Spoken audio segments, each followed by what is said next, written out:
Alright, today we're going to be changing the diaphragms on the LB valve on a speed clean machine.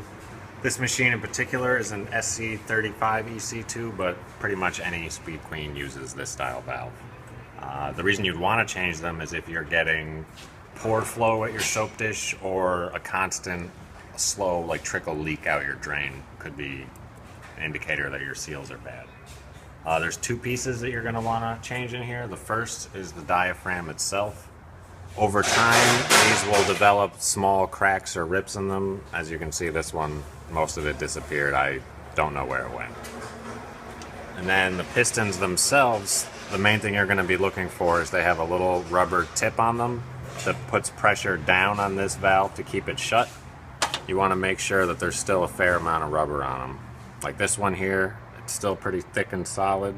This one here, most of it's missing. This is garbage. You don't want this. Take them apart. All you need is a flathead screwdriver, the LB valve removal tool, and a 9/16 socket. It's important to hook under the valve and try to catch it by the metal lip if you can. Minimize how much prying you're doing on the plastic. You'll just tear into it.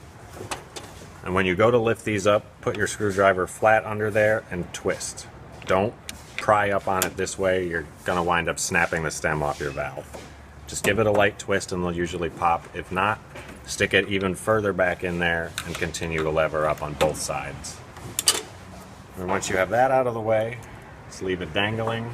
Take your LB valve removal tool, lock it in place. You might have to spin it around till the pattern lines up.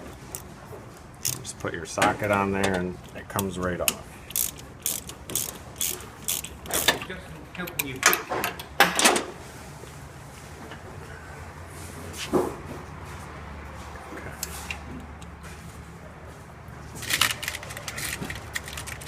And once you have the stem off, inside you have one small spring followed by the piston. Take your new seal, snap it right on top, and then put that in your valve. It would go in just like this. And when you go to tighten it with your socket, these have a stop point. Do not just keep tightening. It's very clear. Once you start tightening, it'll reach a point where it just stops. That's tight enough. Don't keep going. And then once those are in, you should have a good seal.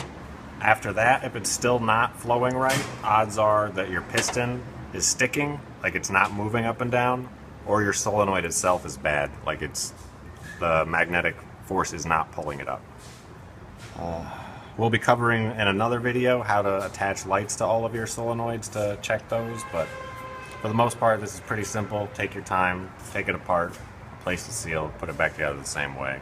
Your flow should be better, it should seal up better.